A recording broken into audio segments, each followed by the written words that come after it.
Today, we are sat down with Scott Frampton of Sober Compass on Instagram. Scott shares his experiences of recovery, healing, and the power of breath work.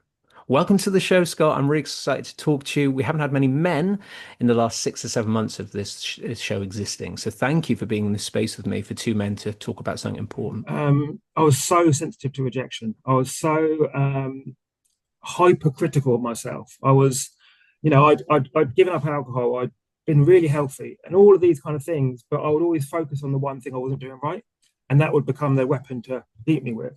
And I started thinking, there must be something going on here because I've done so much therapy, I've done so much breath work, meditation. I felt like I was doing everything right, but I still had these feelings of I'm different. I'm not part of.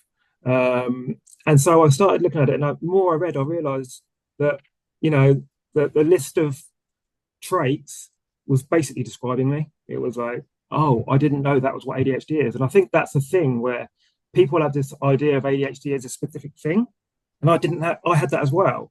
It was only when I started reading the material I was pretty convinced that yeah, I had this. But the challenge was, having been through alcoholism, I didn't want another label. I didn't want to be, alcoholic.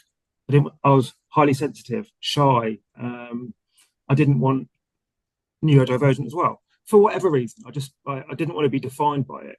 But it got to the point where I think the saying is when the pain of change, when the pain of staying the same is harder than change, you look to change. And last year was just very, very difficult.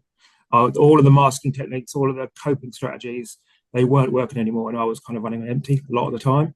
And that's what kind of prompted me to speak to the NHS and say, I want to diagnose, I want to pursue whether I've got ADHD.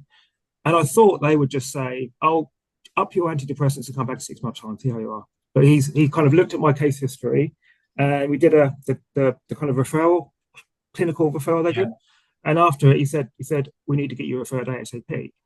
I was like, okay. So then I did the NHS right to choose and got diagnosed in February. And it answered an awful lot. It also opened up a lot of pain, grieving.